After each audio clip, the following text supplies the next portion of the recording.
mark of the beast chii? Kazwai vateereri, toda kutenda Mwari panguva ino yatakupinda mukati mechidzidzo. Tichipinda mukati mechidzidzo, regai tinamate tipinde mukati mechidzidzo chedu panguva ino. Ngatinamatei. Baba vedu vekudenga, tinokutendai nenyasha dzenyu nerudo rwenyu panguva ino. Matitendera kuti takaungana tidzidze, tinzwe nezvaJesu. Tibatsirei mweya wenyu mutsvene ari pakati pedu patiri kudzidza nyaya iyi. Zvijekere munhu umwe naumwe wakateerera nevamwe vachateerera munzvimbo dzakasiyana-siyana pamusoro pechidzidzo ichi. Imi musimudzirwe, isu tideredzwe. Tanamata nekutenda muzita raJesu nogara nekusingaperi. Amen. Panguva ino tiri kudzidza nhasi pamusoro penyaya yatambudza munguva yatiri kurarama ino. Tiri kurarama mumazuva ari kunetsa chirwere checoronavirus. Tiri kurarama munguva yekuti maeconomies enyika ari kuwira pasi. Tiri kurarama munguva yekuti zvinhu zvose pakati pedu zviri kunetsa, zvinhu hazvisi stable. Mubvunzo mukuru uri mukati mevanhu ndevekuti kana kuguma kwozouya, pane nyaya ine yakanzikwa kare, nyaya yekuti vanhu vachapiwa munembo wechikara, kuti mark of the beast, ichanyorwa pahuma neparuoko. Mibvunzo iripo mizhinji.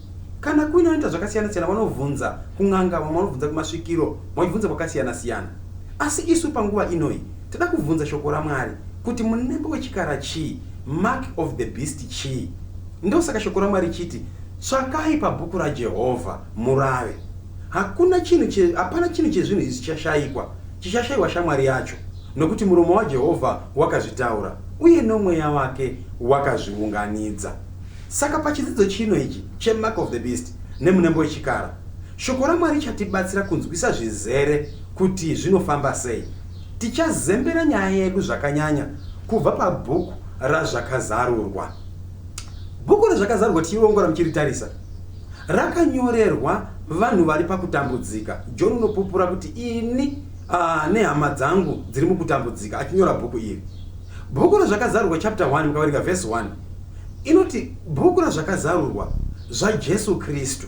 Saka bhuku razvakazarurwa zvimwe zvezvarinoita mukubudisa mark of the beast, rinosimudzira Kristu zvakanyanya kudarika zvimwe. Kana Kristu asimudzwa, mark of the beast inobuda pachena, munembo wechikara unobuda pachena. Mukudzekwa tichaita nyaya yemunembo wechikara, tichabata mibvunzo yakasiyana-siyana inovhunzwa nevanhu. Vanhu vanoti kudii pamusoro pepfungwa yemunembo wechikara? Vanhu vanoti kudii pamusoro pemark of the beast?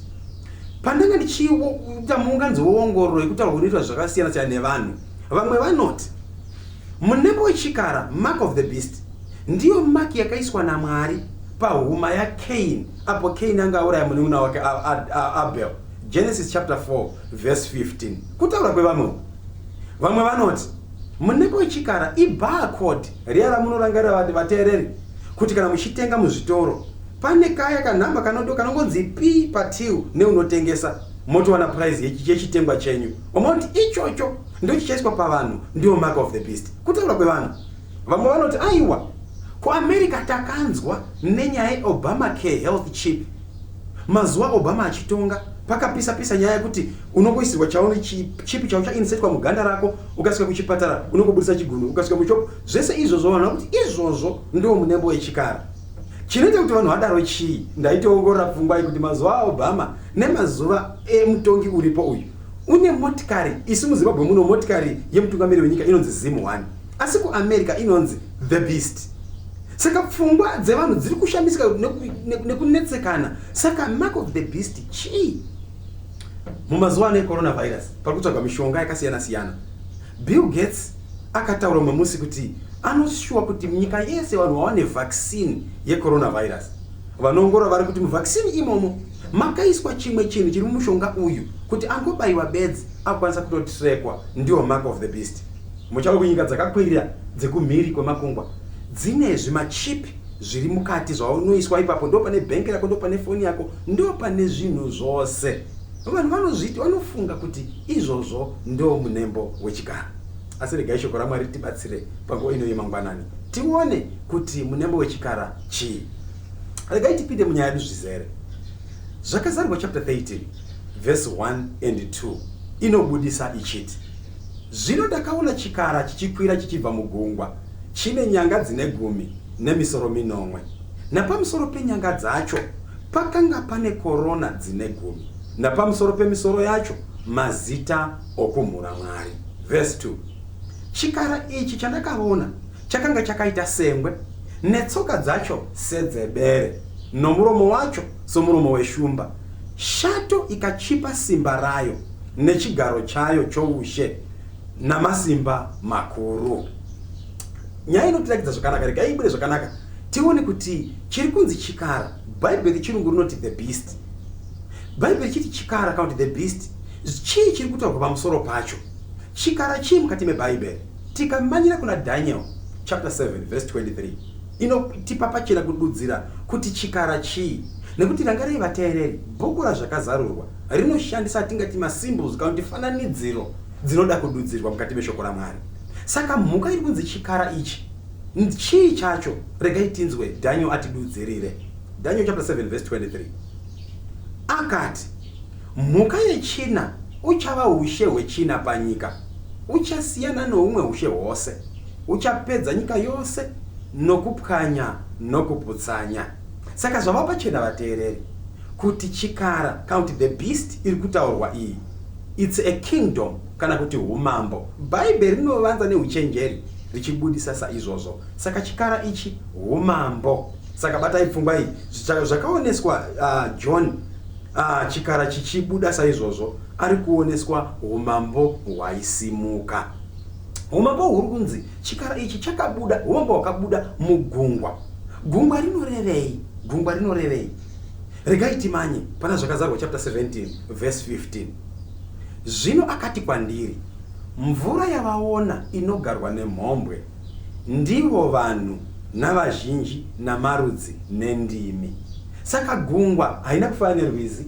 Gungwa haisi mvura iri mukomichi kana mvura iri mubhaketi. Gungwa imvura zhinji. Saka mvura zhinji iri kutaurwa iyi ndio inosanganisira marudzi akawanda, vanhu vazhinji. Saka umambo huri kubuda pahuri kutanga hausi kungotangira panzvimbo dzese dzese. Huri kutanga umambo uhu panzvimbo ine vanhu vazhinji zhinji. Zvinotibatsira vateereri kuti tizoona kuti umambo huri kutaurwa ndehupi, kuti zvitibatsire kuona kuti mark of the beast ndeipi. Saka tiri kuonekwa panapa umambo huri kubuda uchizotonga kubva munzvimbo ine vanhu wakawanda. Umambo uhu takambouona kana tinokwanisa kuhuona vateereri tikandovhura Daniel chapter 7 verse 4 kusvika pana 7. Asi tichatangira pana verse 3 kuti itibatsire. Daniel chapter 7 verse 3 kusvika pana 7 inoti, mhuka huru ina dzikakwira dzichibuda mugungwa dzisina kufanana. Yokutanga yakanga yakafanana neshumba ine mapapiro egondo. Ndikaramba ndakatarira kusvika mapapiro ayo ataurwa, ikasimudzwa ichibva panyika, ikamiswa namakumbo maviri somunhu, ikapiwa mwoyo wemunhu. Vateereri, pfungwa iyi iri kubuda pachena iyi mukandoverenga kuna Daniel chapter 2 verse 38 muchienda mberi na Hosea 13 verse 5 kusvika pana 8 inotibudisira pachena kuti umambo hwakatanga hwakaonekwa naDaniel huchizoonekwa na John, umambo hweBhabhironi. Verse 5 yoti, ndikaonazve imwe mhuka yechipiri yakafanana nebere, iyo yakanga yakasimudza rumwe rutivi, uye nomuromo wayo yakanga yakaruma mbabvu 3 pakati pemeno ayo. Vakati kwairi, simuka upedze nyama zhinji. Uyu umambo uhu tikandoona kuna Daniel iyoyo chapter 7 inotibudisira pachena Daniel chapter 2 umambo hweMiddle Persia hwakatongwa nemurume Cyrus naDarius. Mhuka dziri kubuda idzi mukatsadza zvakanaka, mukaenda kundowerenga history kana kuti ongororo kana kuti unganidzo yenhoroondo inotibudisa kuti madzimambo enguva iyi kunyanya kumadzimambo eBhabhironi kwaitobudawo mhuka yakaita seshumba, ndio yavaishandisa ezisimbo yavo. Muno mukati menyika munoziva ini kuti hakuna nyika isingashandisi mhuka. Zimbabwe mhuka yedu tinoshandisa ishiri yehungwe iri national flag. Saka marudzi aya vaivawo nemhuka dzavaishandisa. Verse 6 yeDaniel chapter 7 inoti pana, shure kwaizvozvo ndakatarira ndikaona imwezve yakafanana nengwe, yakanga ina mapapiro 4 pamusana wayo akafanana neyeshiri. Mhuka iyi yakanga ine misoro 4 ikapiwa simba. Mukandoverenga nyaya zvakanaka vateereri, ndo umambo hwetatu Babylon payakatanga, Middle Persia ikauya, umambo hwetatu hwakutsanangura umambo hweGreece mumazuva Alexander the Great. Mukaitsana mukaona zvakanaka, inobudisa kuti yaiva nemapapiro anenge egondo ichiratidza kumanya nekukurumidza kwakaita Alexander kundokonga the whole world. Verse 7 yoti, shure kwaizvozvo ndikaona pane zvandakaratidzwa usiku, ndikaona mhuka yechina yaityisa nekuvhundutsa, ine simba guru kwazvo, yakanga ine meno makuru outare, ikapedza nokuvhuna-vhuna nokupwanya zvakanga zvasara netsoka dzayo. Iyi yakanga yakasiyana nedzimwe dzose dzakaitangira, yakanga ine nyanga 10. Umambo uhu mukandowerenga zvakanaka vateereri kubva pana Daniel chapter 7 neDaniel chapter 2 inotibudisira umambo hweRoman Empire, yainzi the Iron Kingdom or the Iron Monarchy. Saka ndipo pamuchaona kuti zviri kuonekwa naJohn zvizhinji zvikara zvaibuda munyanza, kuti chikara ichi chiri kusimuka chichibuda mugungwa, zviri kuonekwa madzimambo kuti makingdoms aizotonga panyika. Saka regai ndizame kusamarira zvimwe zvandambotaura panguva ino. Daniel ari kuratidzwa chikara chine misoro minomwe, chaari kuona chikara chichibuda mukati mechii megungwa. Ari kuratidzwa umambo huri kutonga panguva iyoyo, asi hune macharacteristics kuti hune zvimwe zvakabva kumadzimambo akatanga kubva kare. Saka regai ndipe samari panapa. Babylon yakatonga kubva gore 605 BC kusvika 538 BC. Middle Persia ikatonga 538 BC kusvika 331 BC. Greece ikatonga kubva 331 BC kusvika pa 168 BC. Rome, pagan Rome, Roman Empire ikatonga kubva gore 168 BC kusvika gore 476 AD. Izvi zvinotibatsira kuidentifya kuti kunongedza kuti chikara chiri kutaurwa ichi ndechipi. Saka taona muunganidzwa hweumambo tichibva paumambo hwekutanga, hwechipiri, hwechitatu. Asi nguva tiri kuratidzwa iyi kubva pana zvakazarurwa chapter 13 pari kuwanikwa umambo hweRome, ndo hwatiri kubudisa pamusoro pavo. Saka regai tione kuti ichokwadi here kuti umambo uri kutaurwa uyu hunotangira kubva paumambo hweRome. Ndadzoka pana zvakazarurwa chapter 13 verse 2 iri kuti panapa, shato ikachipa simba rayo. Shato ndo yakapa chikara simba nechigaro chayo noushe namasimba makuru. Vateereri ngatimbomira papfungwa iyi. Shato ndiani? Shato ndo yakauya ikapa chikara simba, ikapa chikara chigaro, ikapa chikara masimba makuru. Kwete masimba bedzi, masimba makuru achiri kupirwa chikara. Saka regai tidzoke tione kuti shato mukati mebhaibheri ndiani. Tichatendera kuti bhaibheri ridudzire chimwe na chimwe pamasymbols aripo. Saka shato ikapa chikara simba rayo. Chikara chii? Regai timai kushoko raMwari. Zvakazarurwa chapter 12. Mabhaibheri imukara munawo pamuri, vhara mabhaibheri. Zvakazarurwa chapter 12 verse 9. Inotibatsira zviri pachena kuti one kuti chikara ndechipi uye shato ndeipi. Chikara ndo chakapiwa simba, chakapiwa neshato. Shato ndiani? Zvino shato huru yakakandirwa pasi, iyo nyoka yekare inonzi Diabolos naSatani, munyengeri wenyika yose, yakakandirwa panyika navatumwa vayo vakakandirwa pasi pamwe chete nayo. Vateereri ndofunga pfungwa inojeka zvakanaka kuti tinoziva pamusoro peshato yakakandirwa pasi ichibva kudenga. Zviri pachena, shato iyi ndiSatani uye ndiDiabolos pachake. Mukadzika nechapter 12 iyoyi pazasi payo inotibudisira zviri pachena kuti shato inyoka yekare. Kana zvichinzi yekare zvabva papi? Kare zvarini? Kare kubva pabhuku raGenesis chapter 3 pakandonyengerwa Adamu naEve. Vachinyengerwa vakanyengerwa neshato, yakanyengerwa nenyoka. Ndizvo zvakanzi Diabolos naSatani, munyengerwa wenyika ipi yose. Saka ndiyo shato. Bhaibheri chirungu rinoti shato iyi inonzi dragon. Vateereri zviri kujeka kaizvi, regai tifambire mberi. Saka zvava pachena hezvi kuti shato iyi ndo yakapa simba rayo nechigaro chayo namasimba makuru kuchikara. Regai tibate pachena.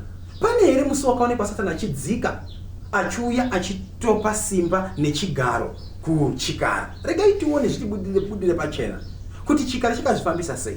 Now tabata pachena kuti shato ndi Satan, dragon. Satan unoshanda sei paupenyu hwevanhu?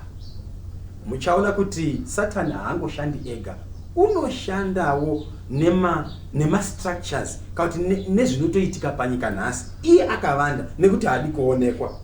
Kamuchira kuti chokwadi haadi kuonekwa. Pfungwa inojeka zvakanaka pa Genesis chapter 3. Paakauya achitaura naEve, haana kumira saiye diabolos kuti Eve waswera sei ngatidye michero, haana kudaro. Wakandosvikira munyoka. Svikiro rekutanga ndi Satani. Saka batai vatera unda zvemasvikiro, zivai kuti chiri kuvatuma, chiri kutaura mukati memasvikiro ndiani. Nekuti svikiro rekutanga yakava nyoka, Satani asvikira mukati menyoka. Saka chikara chakawana simba kubva kunani? Ndiani shato? Ndiani dragon? Satani achenza masystems ari panyika. Zvakazarwa chapter 12 verse 4 inotibudira pfungwa iyi pachena. Inoti ruminda rwayo rwakakweva chetatu chenyeredzi dzokudenga ndokudzikandira pasi panyika. Shato iyo ikamira pamberi pomukadzi wakanga oda kuzvara kuti aparadze mwana wake kana azvarwa, kuti aparadze mwana wake kana achinge azvarwa. Zvakubuda pachena, wakakandira nyeredzi dzekudenga, chetatu chengirozi, third of angels kubva kudenga ndi Satani. Satani aita saizvozvo. Ndiani nawo wakandomira pamberi pemukadzi oda kuzvara? Mukadzi oda kuzvara pana zvakazarwa ndiani? Ndi Mary. Uda kuzvarani? Jesu. Ndiani wakada kuparadza Jesu panga achida kuzvarwa? Ndiani wakazviita? Rangarai vateereri. Satani wakashanda nehurumende yeroma, inoti pagan Rome, Roman Empire, ndio yakashanda nayo kuti aparadza Jesu paida kuzvarwa. Munorangarira kuti mambo Herode wakati kuvaziviwe kumabvazuva vachenjeri vachiuya vachitovunza kuti taona nyeredzi isu yatiratidza kuti pana mambo mutsva wadii wazvarwa, tibatsirei mambo, tiri kuziva kuti uri papi. Mambo akatsvaka akati ina handizivi, asi kana modzokera mamuwana mambo uyu, pfuurayo kane pano ndigozokuitaiwo makorokoto. Tinorangara kuti Herode mazuva iwayo wakabvaisa mutemo wekuti vanakomana vose vanofana kudii, vanofana kuurawa. Ndiye wakaisa decree iyi kuitira kuti Jesu panongozvarwa iye waifana kuurawawo naizvozvo. Tinorangara zvakaitika, Jesu akazotiza namai wake nababa wake vakambomanya Ijipita. Chirevo ichi chiripo. Munorangara vanhu vaMwari. Saka pakuzvarwa kwaJesu, Roman Empire through Herod ndiyo yakashandiswa. Mutongi anonzi Pilato pakucrucifywa nekufa kwaJesu waiva mukuru weRoma, ndiye wakatongera Jesu rufu, uye masoja ake echiroma ndio vakarara vakarinda guva raJesu. Kwete kurinda bedzi, vakandodhinda nemuchiso wavo maki yavo kuti iri guva hakuna uchabata, no one is going to temper negrave. MaRoman soldiers wakaita saizvozvo. Saka shato ndiani zobuda pachena? Shato chokwadi ndi Satani naDiabolos, munyengeri wekare, asi vakashanda nawo iRoman Empire. Saka pachiprofita apa batai zvakanaka vateereri, Roman Empire ndo yakupinda seshato yashandiswa naSatani kuti iite basa rayo panguva iyoyo. Saka pagan Rome, Roman Empire, panguva yemayana Kesari, ndivo vari kushandiswa pano seshato. Saka vhesi yati shato yakapachikara simba, ikapachikara chigaro, ikapachikara masimba makuru. Saka regai tione, ndiani akapiwa chigaro, ndiani akapiwa simba nepagan Rome. Regai tipinde munhoroondo vanhu vaMwari, nhoroondo inotibatsira pachena. Saka chati zvimwe totora apa, zvimwe totora apa kuti nyaya yedu ijeke. Gore ra 508 AD, kana mukazondotsvaga paGoogle, kune vanhu vanogoogla nevane internet, nyaya inobuda pachena. 508 AD, pagan Rome yakapa chigaro chayo kuna papa kuti papa ave mukuru panzvimbo iyoyo. Pagan Rome yanga yotoparara. Saka yoti yoparara, mazuva iwo ekonzeta ndo paakabva, ndobva aenda kundogadzira imwe nzvimbo inonzi Constantinople, ndokwakandogara ikoko. Ndobva asiya panga pari capital yehurumende yake, akati apa ndakupa bishop weRome, mukuru wechechi, kuti ndo yava senda yake kuoperate achibva ipapo. Yaisi yando ndingotaura ndega saizvozvi. Regai ndimanye mubhuku renhoroondo rehistory, murume anonzi La Bianca, professor wehistory paUniversity of Rome, anoti, ndichaisa nechirungu ndoisa mushona, to the succession of the Caesars came the succession of the pontiff of Rome. Unotsanangura achiti vana Kesari veRoma pavaiti uyu Kesari akakura akafa osiya chigaro popindawo umwe nekuti aiva monarchy kai panopinda umwe achipinda umwe vanoita zvokutambidzana umambo sezvo tokuita masabhuku nemadzimambo enyika inoyi. Izvozvo munyori unoti pavaitambidzana umambo hwavo nekuti vanga vasisiripo ndo pakutambidzanwa umambo hune hukuru hwevakuru vesangano reRoma vatoti the Roman pontiff mukuru vesangano. Murume anonzi Stanley's history page 40 inondifadza pfungwa unoti the popes of Rome filled the place of the vacant emperor of Rome. The popes filled the vacant place of the emperors of Rome, inheriting their names, their prestige, their titles from paganism. Ari kubudisa pachena pana kuti papa kati mukuru weRoma, mukuru wesangano reRoma, ndiye wakandotora chigaro chakasiwa na emperor weRome. Zvanzi ipapo wakagara nhaka chigaro ndobva agara nhaka zita ndobva agara nhaka kukudzwa kwese kuripo ndobva agara nhaka nemazita ake ose neufumi hwose ndiye akagara nhaka iyoyo. Munyori unoendera mberi oti papacy is the ghost of the deceased Roman Empire sitting crowned upon its graves. Munyori unoshamisa unyaya yainonyora iyi unoti panapa papa ndiwo goritoto ndicho chipoko chakagara pamusoro peRoman Empire. Ndobva chapiwa corona chakagara pamusoro peguva reRoman Empire yanga yatofa kare. Saka onei vateereri ichokwadi venhoroondo vehistory vari kupupura pachena kuti shato inova the Roman Empire or the pagan Rome payakabva ndiyo yakapa chigaro nesimba zvikapiwa kuna papa mukuru wesangano reRoma. Gore 538 AD zvinobuda pachena kuti ndipo pakaiswa mutemo kuti pakatarwa mashoko ekuti from 538 AD papa kuti mukuru weRoma kuti mukuru wechechi ndiye ava mukuru kuti overseer bishop wemasangano ose ndiye ava mukuru ndokubva agadzwa ndokupiwa simba kwaakaitwa. Gore 508 kamarangarira ndo pakabva Constantine achienda kuConstantinople achindogara ikoko ndo pakasirwa chigaro. Saka chigaro chakavapo gore 508 simba nemasimba makuru akavapo gore ra 538 AD. Vateereri ndofunga kuti pfungwa iri kujeka zviri pachena. Tataura paya kuti shato ndi Satani pachake. Shato ndobva yashandisa mahuman systems ari panyika ndobva taona vaita pagan Rome. Ndobva taona kuti shato ndobva yapa chikara simba chikara ndobva chabutswa pachena. Saka zvinotibetsera kwaideva kuti chikara ndiani akapiwa seat akapiwa chigaro neakapiwa simba zvabuda pachena kuti ndi papa weRoma.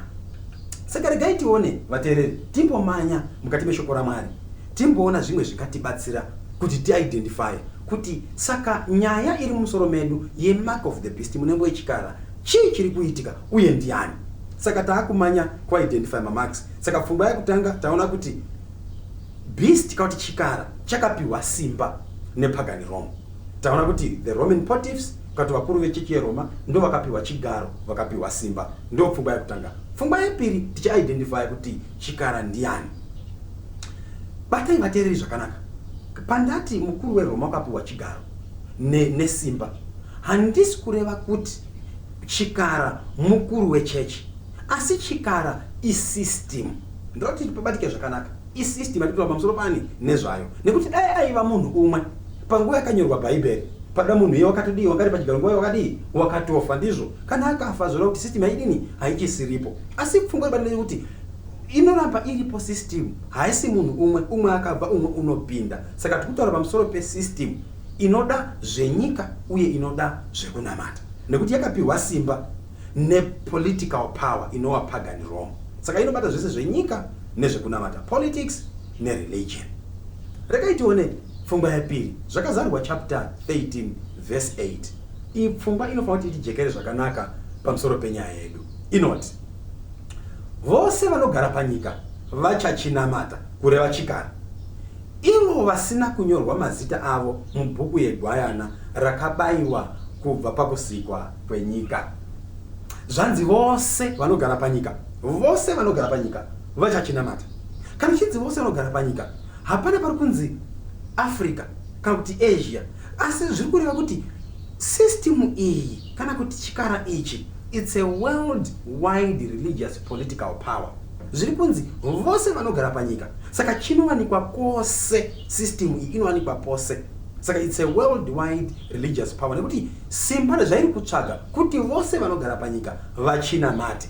Asi vapi? Vasina kunyorwa mubhuku reGwayana. Saka chiri kutsvaga simba rekuti vose vari panyika vachinamate, asi kune vachasara vakanyorwa mubhuku reGwayana. Zvichatijekera pamberi. Saka pfungwa yechipiri ndeyekuti it's a world wide religious power. Saka hakasingori kasimba kanongowanikwa pamucheke, kana kuti kasimba kanowanikwa muHarare, kana kuti kasimba kanowanikwa Bulawayo, kanowanikwa pasi rose. Vanogara panyika vachachinamata vose. It's a world wide or religious power. Pfungwa yatatu inofanira kuti tijekere vateereri. Hey, zvakazarwa chapter 13 verse 5. Muchaona kuti chiverenga pfungwa iyi, batai mashoko akanaka panapa. System iyi kana kuti chikara ichi chine simba rokumhura Mwari, kana kuti yatikati pachirungu blasphemy. Verse 5 inoti, ipapo chakapiwa muromo unotaura mashoko makuru nezvokumhura wokumusoro. Chakapiwa simba kuti chizviite mwedzi ina 42. Panguva ino irikai timbosiya period yachakapiwa mwedzi ina 42, timbobata nyaya yemashoko okumhura Mwari. Chikara ichi chiri kunzi neshoko raMwari, chinomhura, chinotaura nemanzwi okumhura wokumusoro. Kumhura Mwari zvinorevei? Chinonzi blasphemy, chii? Kumhura Mwari. John chapter 10 verse 30 to 33 inotibudisira pfungwa iyi zviri pachena. Jesu unoti, ini naBaba tiri vamwe. Batai pfungwa zvakanaka. Jesu uri kuti akamira panyika achitaura nevanhu panyika. Iye naBaba vake vari kudenga ndivamwe, they are one. Uri kutaura nevaFarisi, utaura nevanyori, utaura nemascribes, ndizvo nevamwe vakasiyana-siyana vari paungano yaJesu. Verse 31 yoti, zvino vaJudha vakanonga zvemabwe kuti vamutake. Jesu akavapindura akati, ndakakuratidzai mabasa mazhinji akanaka akabva kuna Baba. Munonditakira basa ripiko kana kuna iwayo? Jesu akavapindura akati, ndakakuratidzai mabasa mazhinji akanaka akabva kuna Baba. Munonditakira basa ripiko kuna iwayo? Verse 33, vaJudha vakapindura vakati, hatikutakiri basa rakanaka, asi nokuti wamhura Mwari, uye nokuti iwe munhu unozviita Mwari. Saka pfungwa inobatwa nevaJudha pano ndeyekuti hakuna munhu ungazviti iye naMwari ndevamwe. Wakutozviita Mwari munhu. Saka kumhura Mwari, pfungwa yakutanga, munhu unoclaima kuti iye ndiMwari iye ari munhu. Ndakutokota panapa. Chikara ichi ichokwadi here kuti chinotaura kuti icho ndiMwari panyika? Encyclical letters of Leo the 13th. Munyorwa anotaura zvake Leo the 13th. Tsamba dzake dzainyora, dzaitenderedza, dzinotaura mashoko anoti, uyu mukuru wesangano reRoma unoti, we hold upon this earth the place of God Almighty. Unoti, isu panyika panapa tiri muchigaro chaMwari Baba wekudenga. Tiri panyika, tiri Mwari panyika, kureva vanotungamirira sangano iri. So uri kuti iye mukuru wesangano haasi chimwe chinhu panyika, asi iye ndiMwari pachake. Watiri kuti nyaya ijeke zvakanaka. Munorangarai kuti Zimbabwe tine maambassador ari kunyika dzakasiyana-siyana. Saka munyori wetsamba iyi unoti, Mwari akatarisa nyika, une ambassador wake uripo unova mukuru wesangano. Iyeye kana Mwari akamutarisa, Mwari unotoignora zvimwe zvese, iyeye wakamira saMwari, unoita zvezvoitwa naMwari ari panyika. Ndosaka ari kuti we hold upon this earth the place of God Almighty. Saka tichekere zvakanaka kuti kumhura Mwari, munhu unozviti iye ndiMwari iye ari munhu. Regai tiendere mberi nyaya yekumhura Mwari. Mark chapter 2 verse 6 kusvika paverse 7 inotibudisira pfungwa iyi zvakajeka. Verse 6, zvino vamwe vanyori vakanga vageremo vakafunga mumwoyo yavo vachiti, uyu unoreveiko kudaro? Unomhura Mwari. Ndianiko unogona kukanganwira zvivi asi mumwe chete ndiye Mwari? Chii chaitika pavhesi vateere mukandoiverenga? Jesu waiva pamba paPeter, achitokurukura nevamwe, achirapa vamwe varimo, imba ndokubva yazara. Kune varume vaiva neshamwari yavo yanga yakaoma mitezo, ndobva vanzwa kuti pana Jesu apo unorapa. Ndobva vati tingagara neshamwari yedu, ngatimutakure tinde. Shamwari yaitwa pastretcher, vakabatirana. Ndobva vasvika, hapana kana pekutsekenyedza kuti vapinde pamusuwo, imba yakazara.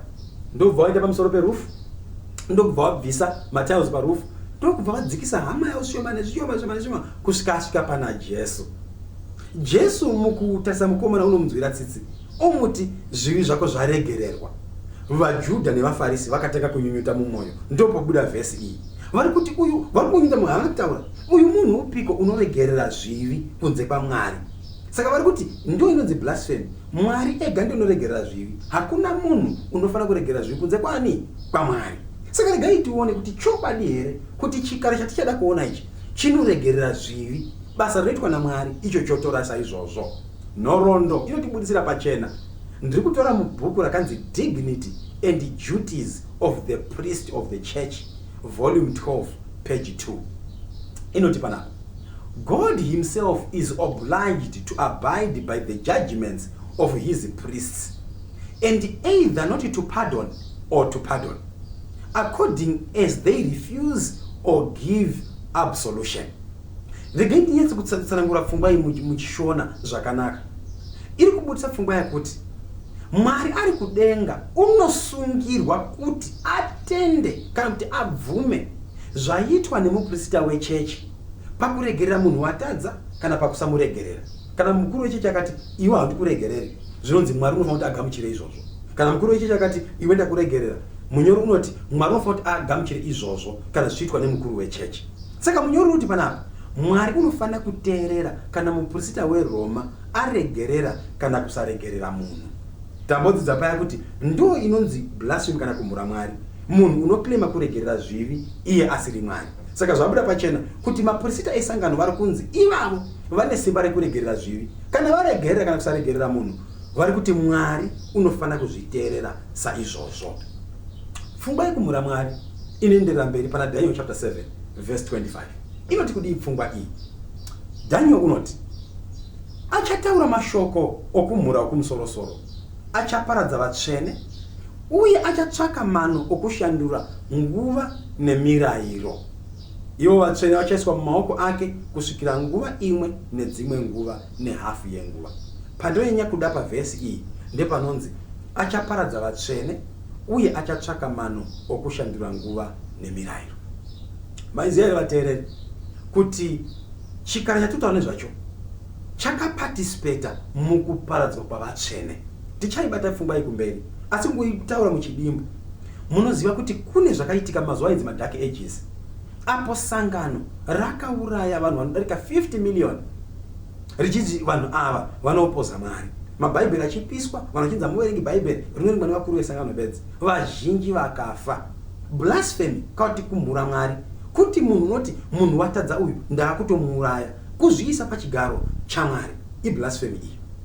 Asi pfungwa ndonyanya kuda apa ndeyekuti uye achatsvaka mano okushandura nguva nemirayiro yaMwari. Kumhura Mwari blasphemy, chimwe chasakaza blasphemy. Munhu unoisa mirayiro bedzi ndiMwari. Mwari asi munhu unoisa mirayiro. Asi munhu unoklema kuti ini ndinogadzirawo mirayiro, mirayiro yacho ngaitoteererwa. Iyeye munhu iyeye uri kuzviisa munzvimbo yaMwari. Kwete mirayiro yedu yeconstitution vateereri, no. Tiri kutaura mirayiro yaMwari inogavhena zvekunamatwa kana kuti kunamatwa kwaMwari. Chii chinoitika panapa? Mwari wakagadzira mitemo mizhinji. Wakaisa mitemo 10, 10 commandments.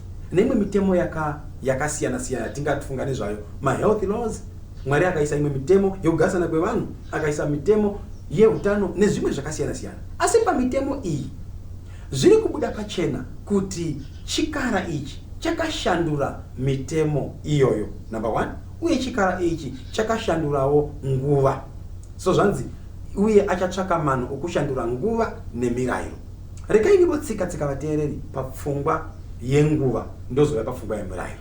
Pfungwa yenguva tinotenderana tese pasi rese kuti nhasi izvo tiri kudzimba kana tiri kwatiri kumabasa, zuva rinonzi rinotanga na 12 midnight, vanhu vakarara. ndo panotanga kuti am. Wacho bati am wati zuva radii, zuva ratanga. Munorangara kuti vazhinji vanocelebrate new year pasi rese. Vachicelebrate new year iyoyi pa 12 midnight. Vanhu vanomuka nekumisha nematini vachigogodza kuti gore radii ratanga. Ichokwadi here, ndo zviri nguva yaMwari here. Haisi nguva yakashandurwa here. Regai tidzoke mukati meshoko raMwari titibudire pachena. Genesis chapter 1 inopupura pachena kuti nguva yaMwari haitangi pa midnight pakati peusiku. Inotanga panguva yekuvira kwezuva. Ndo panotanga zuva, panovira zuva, zuva ratanga rimwe ropera. Panovira zverimwe, rimwe ratanga ropera 24 hours. Genesis chapter 1 verse 5 inoti madeko akavapo, mangwanani akavapo, zuva rimwe. Chapter 1 iyoyo verse 8 yoti madeko akavapo, mangwanani akavapo, zuva repiri. Verse 13 madeko akavapo, mangwanani akavapo, zuva retatu. Verse 19 madeko akavapo, mangwanani akavapo, zuva kusvika verse 23 ne verse 31 zviri kutibuditsira order kuti panotanga nguva. Nguva inotanga madeko, yotanga mangwanani, yopera mangwanani, zuva 24 hours yopera. Asi chikara ichi chakashandurwa zvekuverengwa kwenguva. Panyaya yemirayiro, mirayiro yakashandurwa vanhu vaMwari. Regai ndimboverenga pfungwa yatinoda kuti tione kubva mukati merimwe bhuku. Regai ndichiverenga imwe pfungwa pandachiita ongororo imwe. Inoti panapa kunyangwe zvanzo mutemo gumi irimo mukati mebhuku kuti mukatekezima yechikatolike, asi haichina kuchamira sezvairi pana Exodus chapter 20. Pane zvakashandurwa. Ndezvipi zvakashandurwa izvo?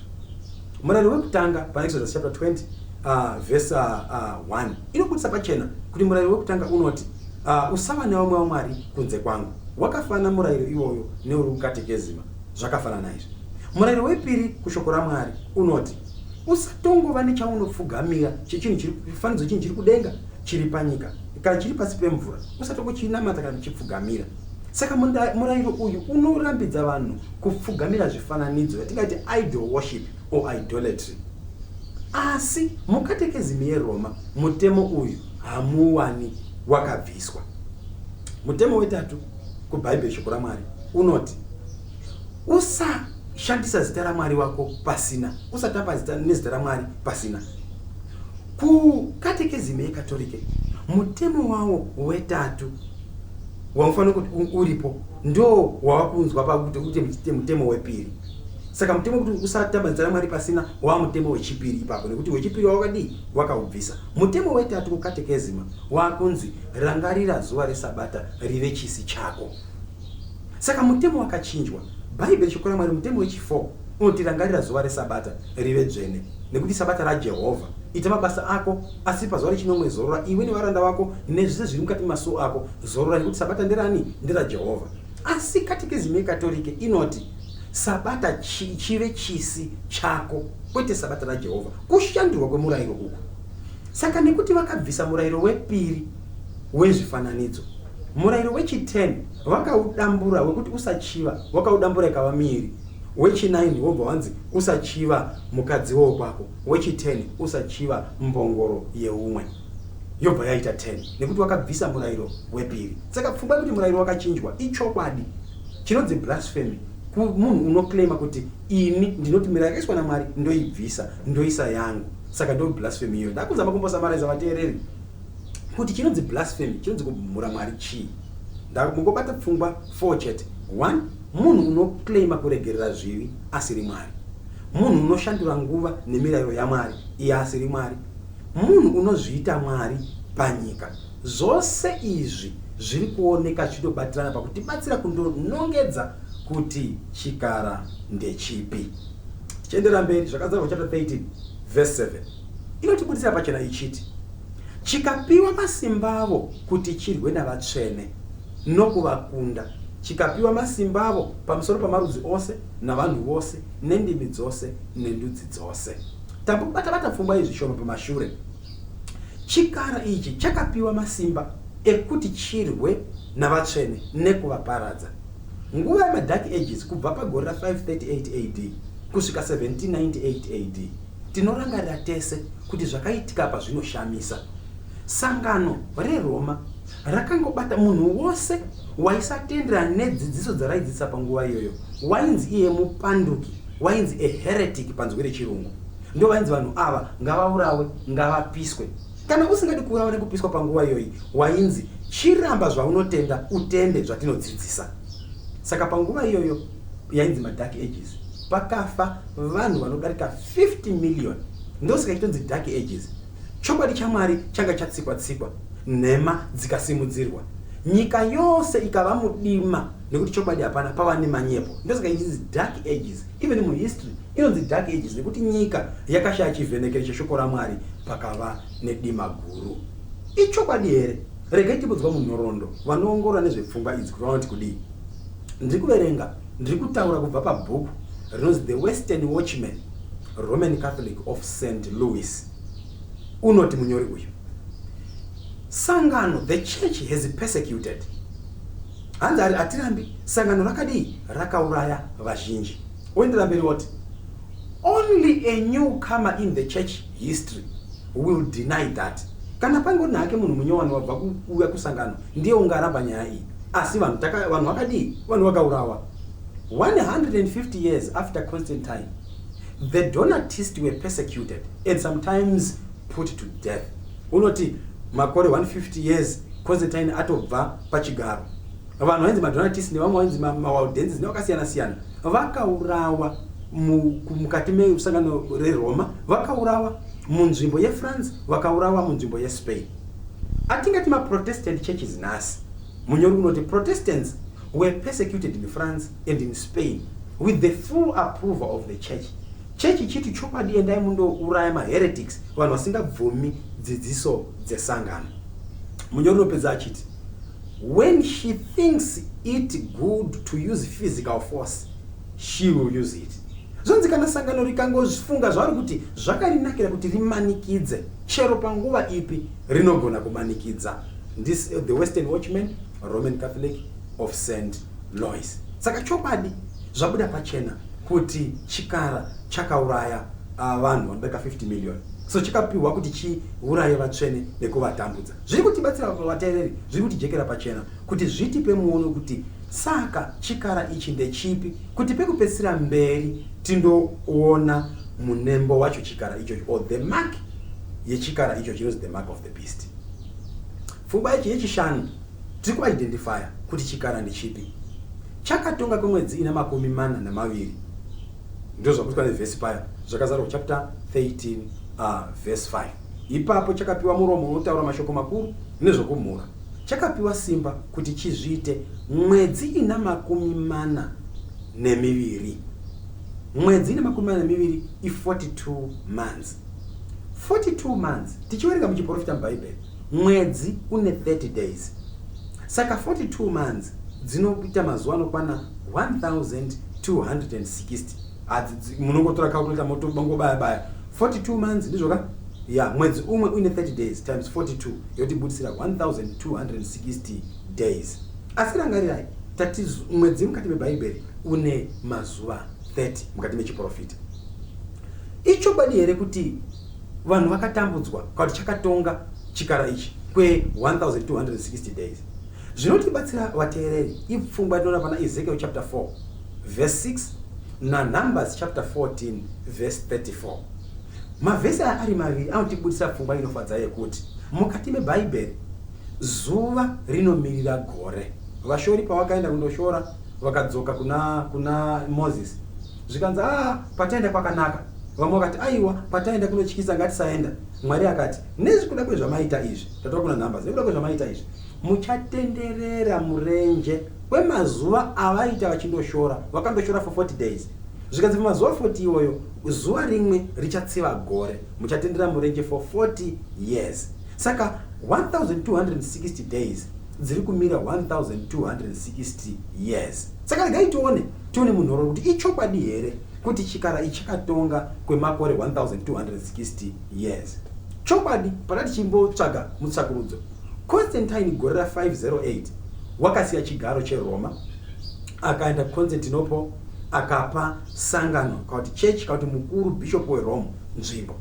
Anopa nzvimbo kudaro gore ra538 ndo pakapiwa simba kuti mukuru wechechi, the pontiff, ndio pamusoro pezvinamato zvose ndo pakapiwa simba. Saka gore 538 ndo panotanga kutonga zvichiitika saizvozvo. Saka chii chakaitika? Wakazopedza kutonga rini? So from 538 AD 538 BC tinoda kuti tione kuti kutonga kunozoperera papi. Tikaedha makore 1260 tinondoti kobo kundoenda pagore ra1798. Chii chakaitika? Muchaona kuti ichokwadi papacy kana kuti kutonga kwechiroma kwavana papa vakatonga kubva 508 vasvika 1798. Chii chakazoitika kuti kutonga kwavo kumire? Nekuti ndo panopera 1260 years. Munyora ndani chiverenga unonyora munzi muchurch history page 24, church history of the Catholic page 24, unoti kuurawa kwemumwe murume wekufrance muguta reRome mugore 1798 ndo zvakapa manyukunyuku nesimba kuhurumende yeFrance kuti imanye indoti hazvibviri kuti umwe aurawe. Ndobva vatuma general wehondo wainzi Bathia, the French general, ndiye akapinda muVatican akasvika akandosunga papa, akaenda naye akamubvisa akamuendesa kuValence akandofira ikoko. Ipapo panguva iyoyi ndo pakatorerwa papa simba. Wakatonga for 1260 years. 1798 kutonga kwake ndobva kwamira. Tikuereka pana zvakazarwa chapter 13 verse 3 inoti mumwe musoro wacho wechikara chatikutaura zvachoichi wakanga waita so wakakuvadzwa kusvikira parufu, asi vanga raifanira kuuraya rakanga rapora, nyika yose ikashamisika ikatevera chikara. Taona kuti gore ra 1798 ndo pakapiwa chikara vanga, papacy yakapiwa vanga, nekuti ndo pakatorwa simba rekutonga. Wakatorwa simba resu zvavaita rikatorwa saizvozvo. Ratorwa saizvozvo zvinonzi vanga iri, kuti tione chikara chinde chipi, vanga iri rinofana zvekuti ripore. Kana rapora nyika yose pasi rese ichati tinofanira kuti tinamate chikara icho nekuchitevera. Ndapana ndichiverenga pane zvakamboitika munhoroondo. Kune vanokwanisa kutsvaka nhoroondo zvinobuda pachena. Mugore 1929 pakaitika chiitiko chinoshamisa vateereri. Lateran Pact of 1929. Chii chakaitika ichocho? Murume anonzi Mussolini achimirira Italian government nemurume anonzi Pietro Gaspari ndiye vaimirira mabishop anapapa veRoma. Vakagara musangano zvikakonfirmiwa zvikanzi chokwadi zvito zvova kuti zviitike. Zvakava confirmed neItalian constitution ya 1948. Zvirimo izvo zvakanyorwa izvozvo. Chii chakaitika pamusangano uyu? Vakati kubva nhasi 1929 iyoyo takudzorera masimba kuna papa. They restored sovereignty to papacy. Vakatanga zvekuchirecognize kuti papacy kuti papa ngave independent, uye papa ngarecognizewo kuti Italy inyika yakazvimirira uye guta reRoma ndo capital city. Regai ndiwedzere kutsanangura pafungwa iyi. Maiziva here vateereri kuti Italy capital city yayo iRome. Ichokwadi. Mukati meRome ndo capital city iyi. Capital city iyoyo mune kanzvimbo kadiki diki kanonzi Vatican. Imomo ndo capital city ya papa kuti yepapacy yechurch yeRome. Saka vanoti pakugore 1929 mukati mecapital city Rome, tomboti mukati mecapital city Harare, kamwe kanzvimbo kari mukati meHarare ndobva kanzi ikako katoka nyika kakazvimirira kane hurumende yako kanotumirawo ma-agencies kunze, kana kanotumira ma-representatives kunze dzimwe nyika. Ndo zviri Vatican. Ine ma-ambassador pasi rese kunyika dzese, even neku-United Nations, zvichibva mukati meVatican. Saka Vatican inyika iri mukati mecapital city inonzi Rome. Umwe munyoro achiti haisimbori nzvimbo huru, only 14 acres, kakanzvimbo kadiki diki, asi kane currency yako, kane maambassador ako, kantonzi kanyika kazvimirira. Ndo zvakaitika gore 1929. Ndo zvinokonfirma kuti vanga iri rinofana kuti ripore. Saka kubva gore 1929 vanga rakatanga kupora. Izvo zvasati asvika pakupora chaipo, rakatanga kudii? Rakatanga kupora kuti adzoke zviri paya achitonga pasi rese, ari iye mukuru wezvose zvokunamata nemukuru wepolitics. Saka zviri kujeka, zviri kubuda pachena. Chimwe chekupesa chinotibate tisatabata kuti mark of the beast chii. Bhaibheri rinotibetsera pachena pana zvakazarurwa chapter 13 iyoyo verse 18 ne17 inobudisa kuti chikara ichi chine nhamba yechiverengo yacho inonzi 666. Verse inoti ndipo pane kuchenjera unoziva ngaaverenge chiverengo chechikara, nekuti chiverengo ndecho munhu, chiverengo chacho ndi 666 ndo kuti 666. Panonyanya kundifadza vateeri kana makabata mabhaibheri enyu ndepekuti unoverenga ngaachenjere, unoziva ngaaverenge chiverengo chechikara, nokuti chiverengo chacho ndecho munhu. Saka pfungwa ipo ndechekuti system iyi inotungamirirwa nomunhu. Ine munhu umwe unodii unoitungamirira, achitungamirira vazhinji. Chiverengo chacho ndi 666, saka chiverengo ndecho munhu ndi 666. Ndichimbozama kuongorora zvinoitika mukati mechiprofita. Namba yekuti 6 inobuditsei. Mukarangara pakusika kwenyika, Mwari wakasika nyika nemazuva manomwe. Zuva rechi6 Mwari ndo paakasika munhu. Saka namba yekuti 6 muchiprofita inomirira zviri munhu, kana kuti inomirira kupanduka, zvichimira pfungwa dzemunhu achipanduka kubva panani? Pana Mwari. Ndio namba 6 iyo. Nekuti munhu akasikwa pazuva rechi6 ndiye munhu akapandukira Mwari. Zvimwe zvakasikwa mazuva ese, miti, zvikwa zuva rekutanga, denga nezvimwe zvese, hakuna chakamboti chapandukira Mwari. Wakasikwa pazuva rechi6 ndiye akapandukira Mwari. Saka zuva rekuti 6, namba yekuti 6 inomira rebellion kana kupandukira Mwari. Namba yekuti 7 inomirira kuperera kana completeness. Tinewana pana Genesis chapter 2 verse 1 inoti denga nenyika zvikapera neuzhinji hwazvo Mwari achisika. Saka zvinoti kuperera kwezvinhu zvose, namba yaMwari kuti zvinhu zvakapera zviri complete ndi 7.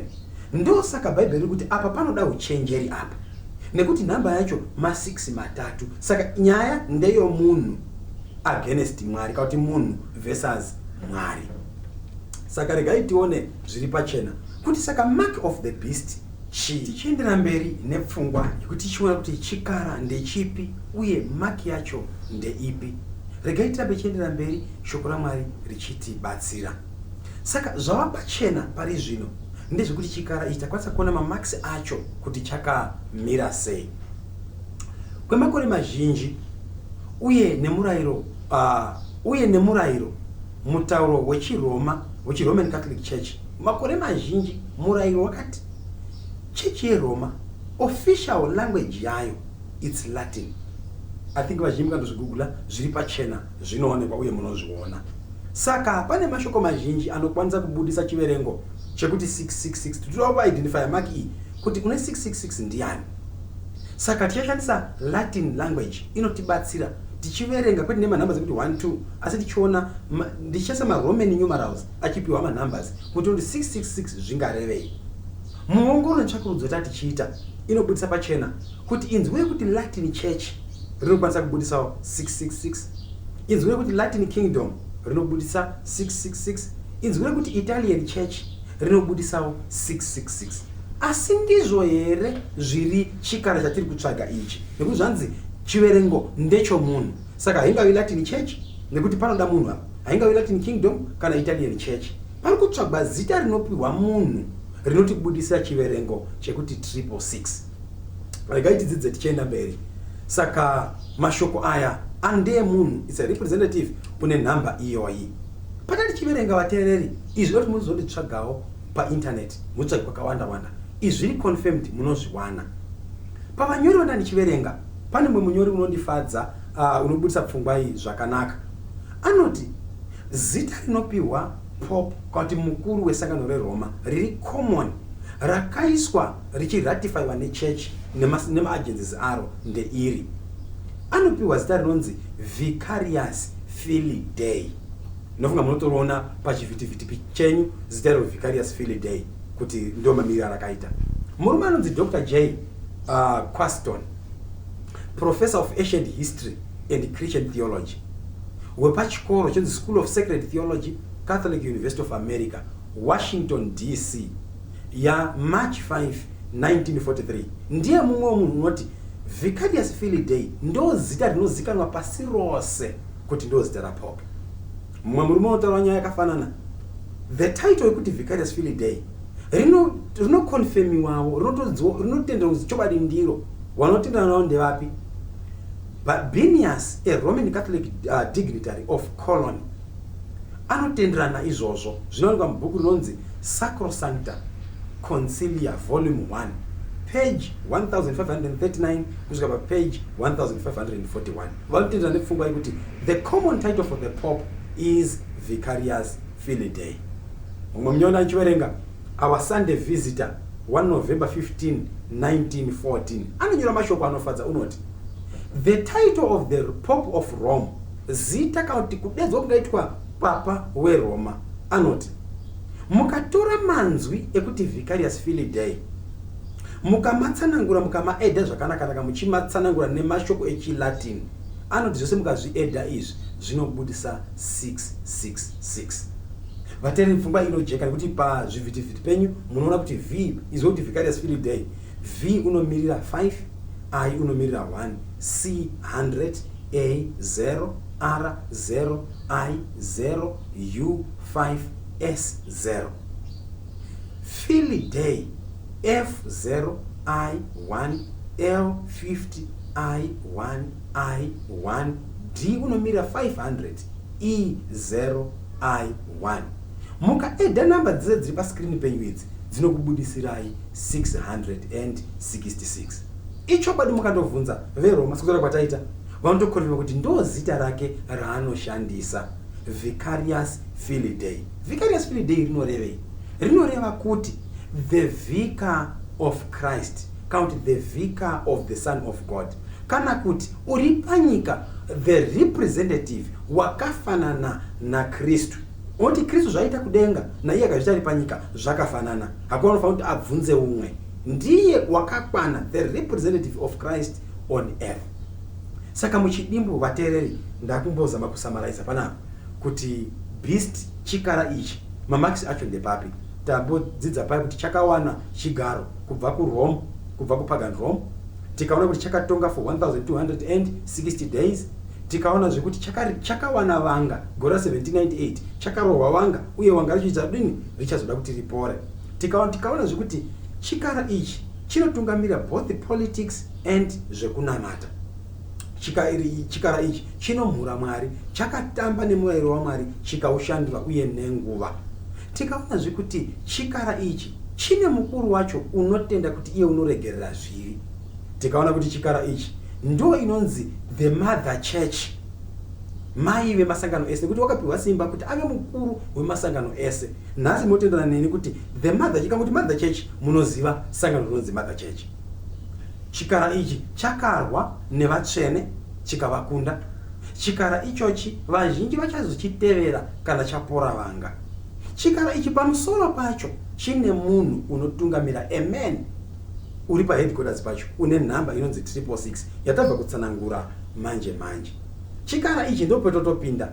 Chikara ichi chine munembo, chine maki ichaiswa pahuma neparuoko zvekuti unayo haatengi kana kutengesa. Nyaya iyi tinoona pana zvakazarwa chapter 14 verse 9 ne10. Ndo pfungwa yatakuda kupinda pairi. Asi vateereri, ndisandotsanangura panotyisa kuti panokuvhundutsai kuti pamatogara paedge pecheya kuti mazoziva kuti saka mark of the beast chii. Beast yabuda pachena, its papacy, ndo beast iyo. Chikara chabuda pachena ndo papa weRoma, asi isystem yese kwete munhu umwe ndo chikara iyo. Tisati taona maki yechikara zvakazarurwa chapter 1 tamboitaura zvakazarurwa zvaJesu Kristu. Saka regai timboziva maki yaJesu tisati taziva maki yechikara. Zvinotibatsira izvozvo nekuti bhuku razvakazarurwa rinofanira kusimudzira Kristu mwoyo yedu yese, tisare tine hope kuti kunyangwe maki ichizopiwa yechikara vachaona maki yaJesu vanenge vari safe. Saka nyaya yakanaka nekuti zvinzi nyika yese inofanira kuti ichinamata kunze kwakanyorwa mubhuku reGwayana. Saka Jesu unowana mubhuku vachaponesa vasingazonamati chikara ichi. Saka maki yaJesu ndeipi? What is the mark of God? Regai shoko raMwari vateereri ritibatsire. Zvakazarurwa chapter 7 verse 1 to 3. John unoti, shure kwaizvozvo ndakaona vatumwa vana vamire kumativi mana enyika, vakabata mhepo ina dzenyika kuti mhepo irege kurira panyika kana pagungwa kana pamiti yose. Ipapo ndakaona umwe mutumwa achikwira achibva kumabvazuva ane chisimbiso chaMwari mupenyu, bhaibheri chinguru kuti aine the seal of God. Akadana nenzwi guru kuvatumwa vana vaya vakanga vapiwa simba kuti vatadzire nyika negungwa achiti, musatadzira nyika kana gungwa kana miti kusvikira taisa chisimbiso pahuma dzevaranda vaMwari. Pfungwa inofadzai. Nyika vanhu vasati vagamuchira, vasati vapiwa munembo pa the mark of the beast, Mwari uri mu process izvezvi yekuisa vanhu vake mark yake. Saka ndigaita kuti mark yaMwari chii? Ngirozi yakaonekwa ichisimba chimabvazuva ichiti ngirozi dzinofanira dzadzira nyika chimbomira. Mukamwerera muchiprofita mhepo ina, chinonzi mhepo panyika kuti isapenga panyika, matambudziko nehondo dzingavhirikidza vanhu kunyangwe nekunamata, asi dzinombomiswa idzo kuti hondo dzingadzimbomira kusvika taisa mark pahuma yevana vaMwari. Saka regaitoni kuti siu yaMwari, mark yaMwari ndeipi, nekuti chikara chichaisa vanhu vacho mark. Saka regaitimboongorora panapa. Bhuku ravaroma rakanyorwa naPauro chapter 4 verse 11 inotiburisira pachena kuti inzwi rekuti mark, inzwi rekuti sign nekuti seal zvinoreva chinhu chakafanana. Verse 11 inoti, wakapiwa chiratidzo, bhaibheri chimwe wakapiwa sign chokudzingiswa kuti chive chisimbiso, seal chokururama kwokutenda kwaakanga anako asati adzingiswa, kuti ave baba vavose vanotenda, kunyangwe vasina kudzingiswa, kuti vangonzi vakarurama. Inyaya yaAbhurahamu iri kutaurwa apa. Kunzi Abraham Mwari wakampa chiratidzo, a sign chokudzingiswa, kuti chive chisimbiso, ive a seal chokururama nokutenda. Saka inzwi kuti sign kana kuti seal kana kuti mark ticharishandisa kuti richashandiswa mubhaibheri pakasiyana siyana, ndipeni kuti rashandiswa nderipi interchangeably. Saka ngatigarei tiyatsonzwisisa mark yaMwari, mark, sign kana kuti seal chinhu chakafanana. Mark yaMwari, saka chii mark yaMwari?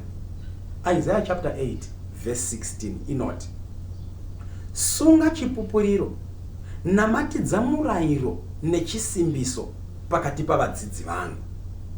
Ingatibate zvakanaka, namatidza murayiro nechisimbiso pakati pavadzidzi vangu.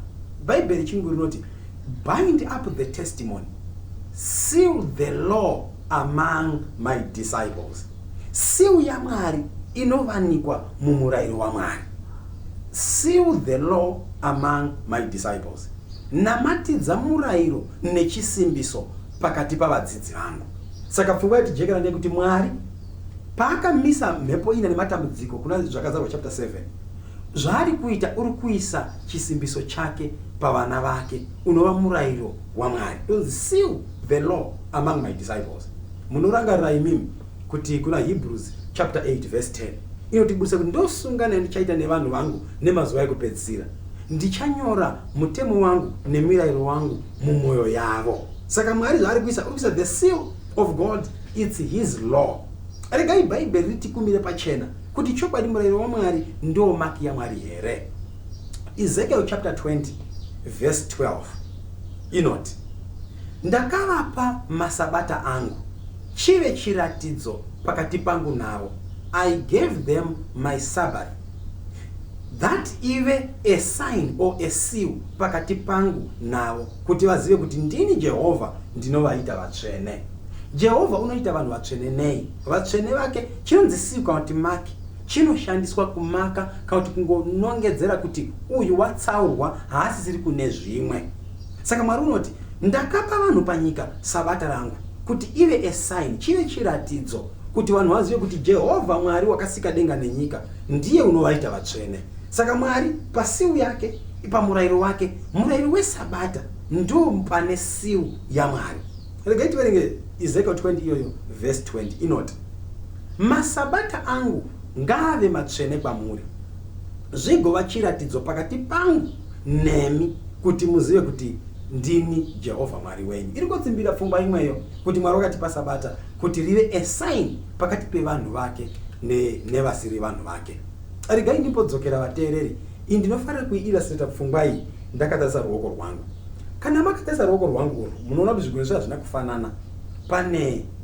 Pane chiripo chakaiswa, pane ring iripo, right? Ndisati ndava nering iyi ngoti haichabvi, ndazonyanya kubikirwa haichabvi, asi kuti ndisina ring iyi ndikangosangana chero nemusikana mukati mestreet ndikamuti ndinokuda, unosungirwa kuti andide kana achindida, kana asingadidi ndizvozvo, nekuti handina chimwe chiratidzo kuti pane zvandakaitwa kana kuti pane zvandakaita. Asi panguva yandinotora ringi iyi ndikaiisa muruoko, musi wayakasungirwa muruoko ringi iyi yakatobudisa pachena kuti ndakaiswa emaki, ndikaiswa esign, uye ndikatsaurwa. Ani nani unondizembera unopiswa nemoto. Nemuridzi akaisa maki iyi. Saka sign kana kuti maki kana kuti seal ndiye kutsaura vanhu kune vanhu vese panyika yevanoda Mwari. Asi zvinofadza hezvi Mwari haamanikidzi. Saka tikubata pfungwa kuti seal kana maki iri pamurayiro waMwari. Murayiro upi? Yobva yanzi murayiro weSabata. Ndakavapa maSabata kuti chive chiratidzo changu. Regai tibudise pachena kuti chinhu chinonzi seal, imi tiri kurarama panguva yemadocuments. Kune wakadzidza kuzimuseki, wakaenda kumacollege, kumauniversity nekwese kwese, certificate yako ukaibata wakadai, pane pakona pasi apo payakasainwa nesignature, ukaitarisa ine yatinoti watermark yeseal. Vanodhinda muchiso wekumaka nokuti ukautarisa unonge uripo une zvinhu zvitatu zvinowanika paseal. Seal inowanikwa zita remunhu muridzi weseal. Seal ine title kati yatingati basa rake raanoita munhu iyeye. Seal iyoyo ine kwese kwaanotonga. Regai ndimbotaura pakati pezvinyorwa zvatinoshandisa kana kuti macertificates edu. Ini ndakadzidza paUniversity of Zimbabwe pachina vice chancellor vaizi Levi Nyagura, Professor Nyagura.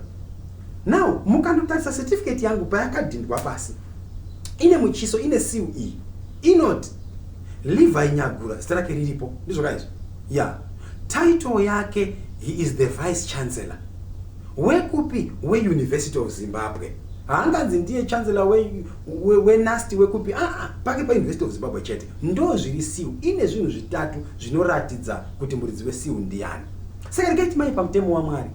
Exodus chapter 20 verse 8 kusvika paverse ya 11 inotibudisira pachena zvitatu zvinobuda paseal zvinoratidza kuti chokwadi zuva reSabata ndiyo maki yaMwari. Verse 8 inoti, rangarira zuva reSabata kuti urichengete rive dzvene. Ubate mazuva matanhatu uite mabasa ako, asi zuva rechinomwe iSabata raJehovha Mwari wako.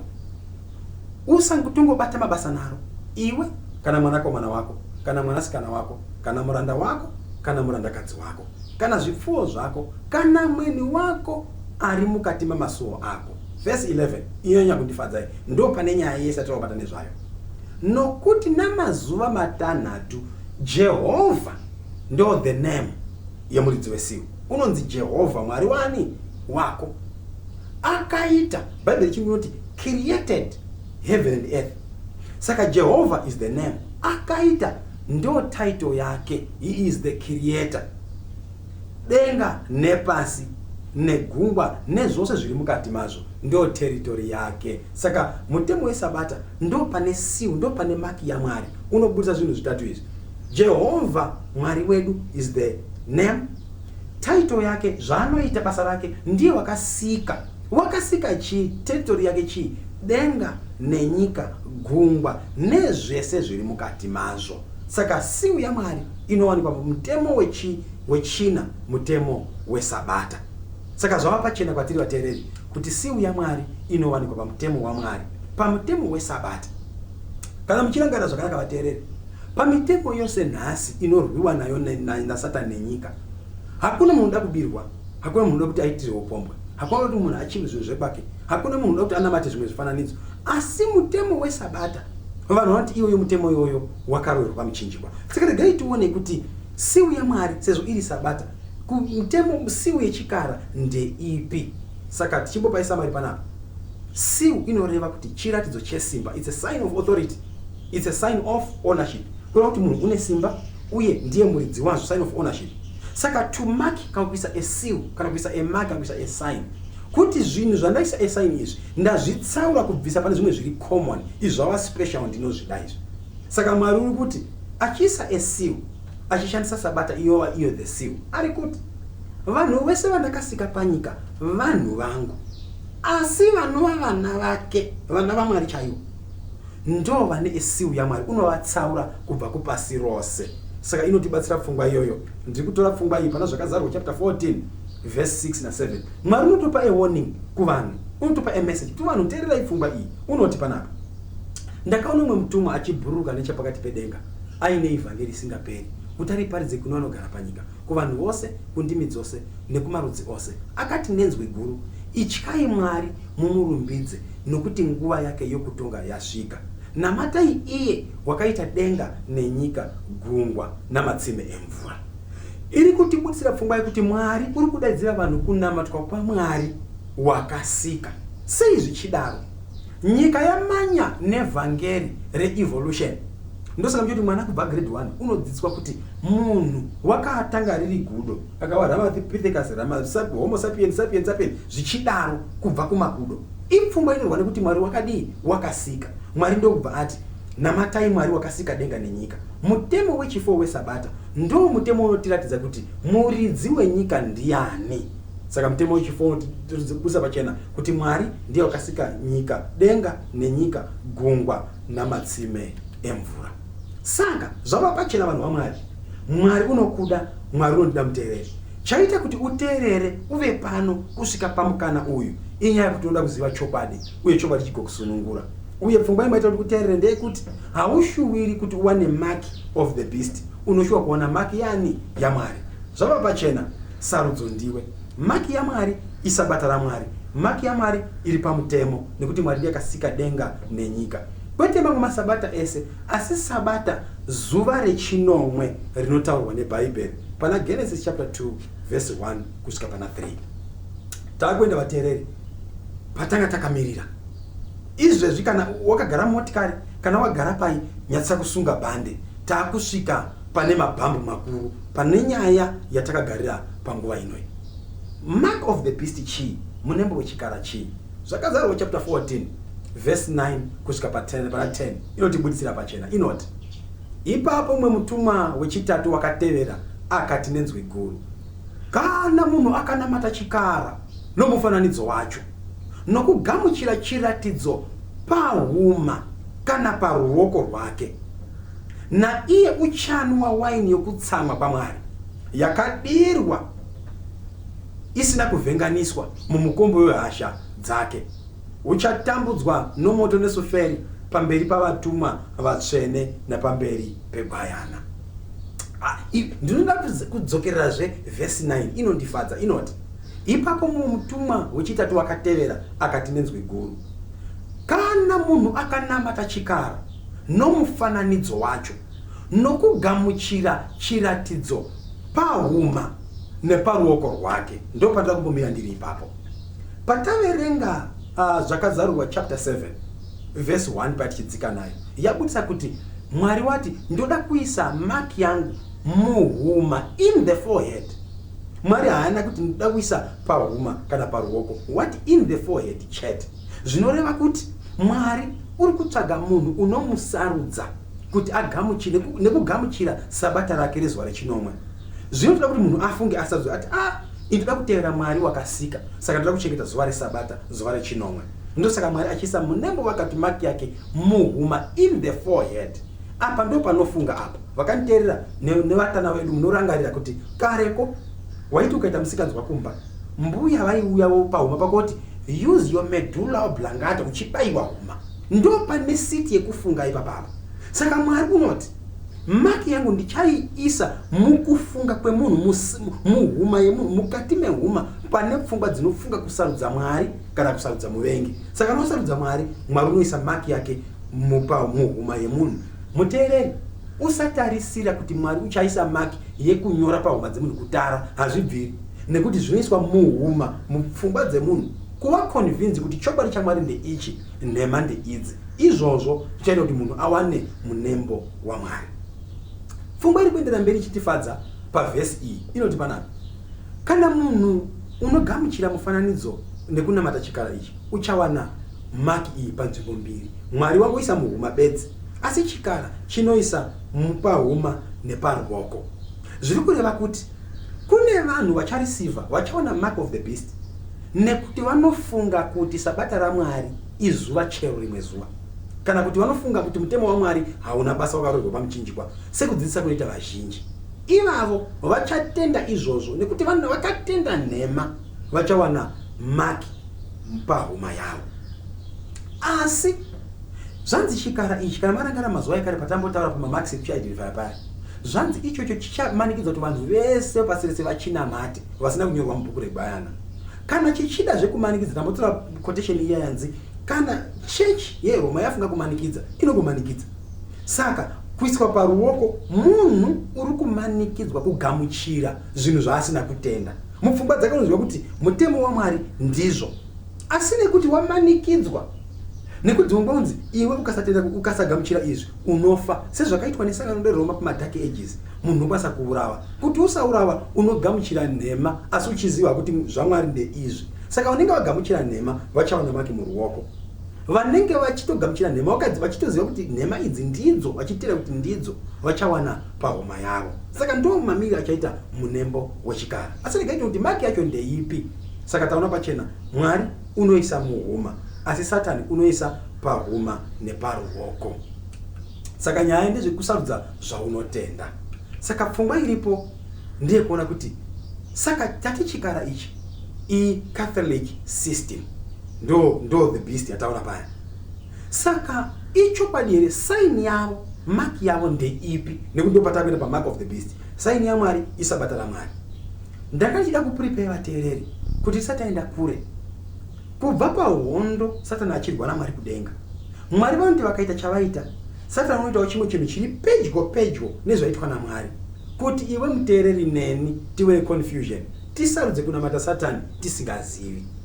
Ndiri kurangarira Mwari kuna Genesis chapter 3, Genesis chapter 2, Mwari unoti kuna Adam na Eve, iryai michero imwe yese yomunda, asi muti kuziva zvakanaka nezvakaipa musaurya, munofa zviro kwazvo. Genesis 3, nyoka yoyo yoti, Mwari wakadaro here?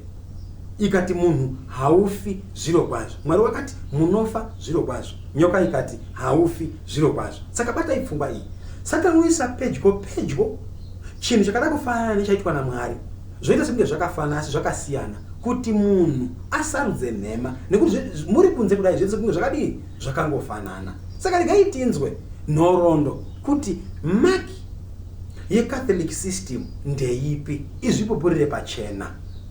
Regai ndiverenge panapa pabhuku randa kuverenga rinonzi Decretal de Transatlantic Episcop. Decretal de Transatlantic Episcop. Rinoti panapa, the Pope has power to change times, to abrogate laws, and to dispense with all things, even the precept of Christ. Munyori unoti, Papa mkuru wechechi une simba rekushandura nguva, nekushandura mirayiro, nekubvisa zvose, even zvinyorwa zvakaiswa na Kristu. Marangarira here paya Daniel chapter 7 verse 25. Yati uchafunga zvekushandura nguva nemirayiro yaMwari. Uchamhura Mwari kuda kwaizvozvo.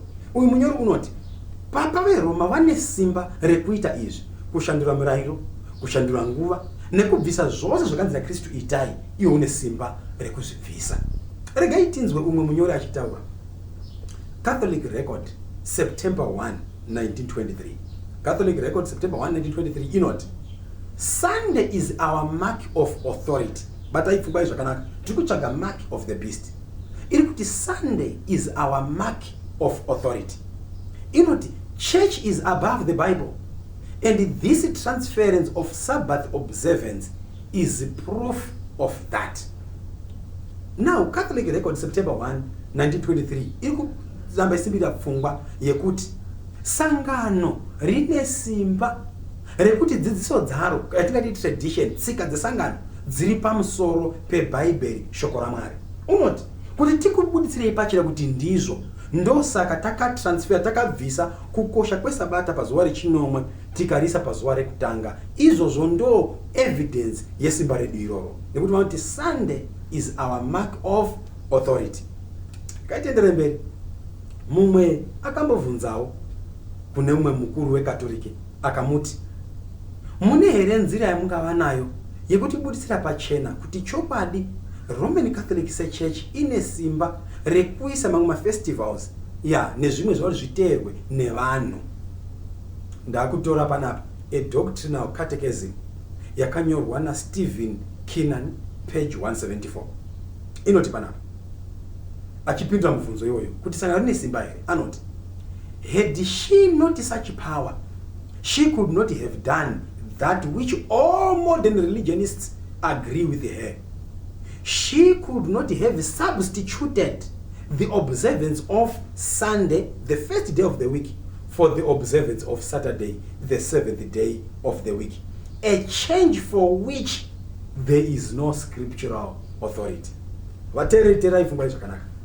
Stephen Kennan, page 174, ari kukupura achiti dai sangano recatholic dai ranga risina simba, rine simba zvikuru zvekuti masangano ose pasi rese vanoteerera zvakaitwa nesangano kubvisa kukosha kwesabata pazuva rechinomwe rikaisa pazuva rekutanga, izvo zvatisingawani chero papeji imwe chaiyo yebhaibheri. Tiri kuona vari kukonfirma kuti mark yecatholic Sunday worship. Tiri kukonfirma nyaya tichibudisa mark of the beast. Ndiri kuti werenga panapa, the Catholic Church inotaura kuti by virtue of her divine mission we have changed the day from Saturday to Sunday panyaya dzekunamata. Ndi Cardinal Gibbons vandiri kukota panapa anoti nekuda kwesimba guru nesangano rakakwanisa kushandura kubva paSaturday kuenda paSunday. Mumwe mudzidzi ndobva abvunza mubvunzo zvikanzi nai Cardinal Gibbons, saka sabata nderipi, Sabbath day chaicharo nderipi? Iye ndobva apindura akati Saturday is the Sabbath day. Cardinal Gibbons uri kubvunzwa sabata nderipi, zvikanzi iSaturday. Muteereri, Cardinal Gibbons achibvunzwa unodzi sabata izuva rechinomwe rinova Saturday. Ndobva abvunzwa pamberi. Munyori unoti, mubvunzo unoti, saka sei tichichengeta Sunday tisingachengeti Saturday? Cardinal Gibbons unopindura oti, we observe Sunday instead of Saturday because the Catholic Church in the Council of Laodicea AD 364 transferred the solemnity from Saturday to Sunday. The Convert's Catechism of Catholic Doctrine, page 50, 3rd edition. Munokwanisa kunotsvaka mabhuku awa zviri pachena. Vanoti tinochengeta Sunday kwete Saturday nekuda kwekuti sangano rekatolike mukanzo yeLaodicea gore 364 AD takatransfer kukosha kana kuti utsvene huri mukati mesabata reSaturday zuva rechinomwe tikauisa paSunday.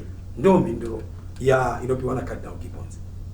Saka tienda mberi nepfungwa iyi zviri kujeka vateereri kuti chopadi mark yeCatholic, mark the beast, it's Sunday worship. Asi rega ndikubate papfungwa iyi. Nyaya inofoti itijekere munhu waMwari inyaya yezviri kuitika izvi. Umwe anobvunza, saka do church authorities acknowledge vesangano rekatolike ivo vanozvitenda here kuti chobadi ndo zvavakaita kubvisa sabata vachiisa zuva reSunday? Regai tiverenge pfungwa iyi.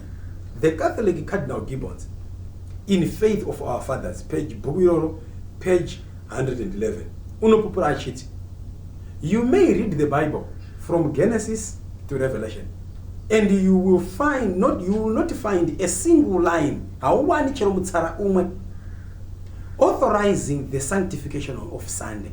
Unotenderana kuti zuva reSunday ndo ratsaurwa kuti tinamate.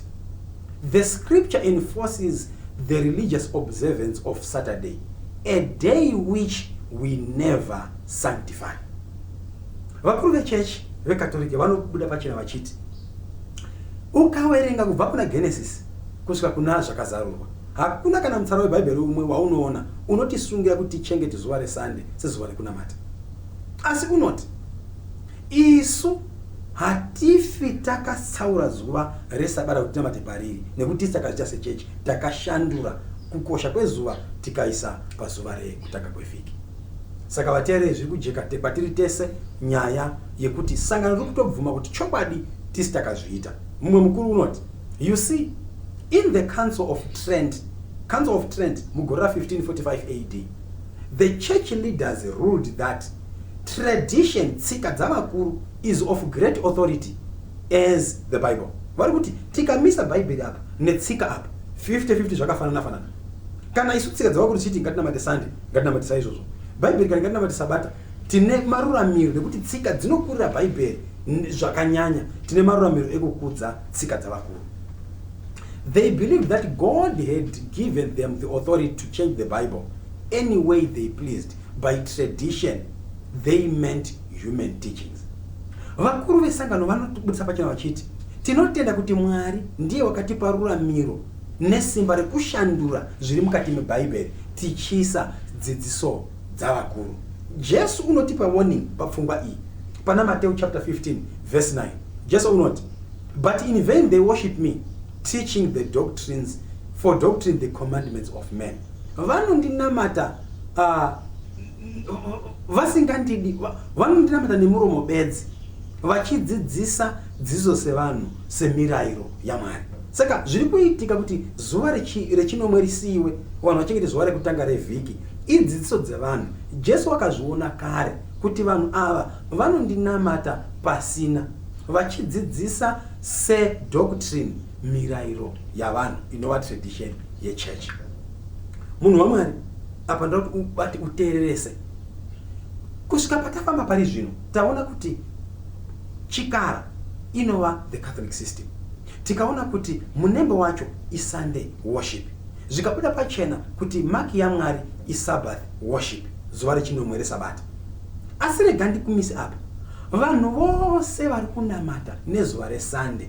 Mubvunzo ungauta mupfungwa dzako ndiwo kuti saka vatova nemunembo wechikara here? Ipapo rega tipatsanangure zvibude pachena. Zuva reSunday vanhu vachiriteera izvozvi havasati vapirwa mark of the beast. Bhaibheri chatibatsira kubudisa nyaya iyi.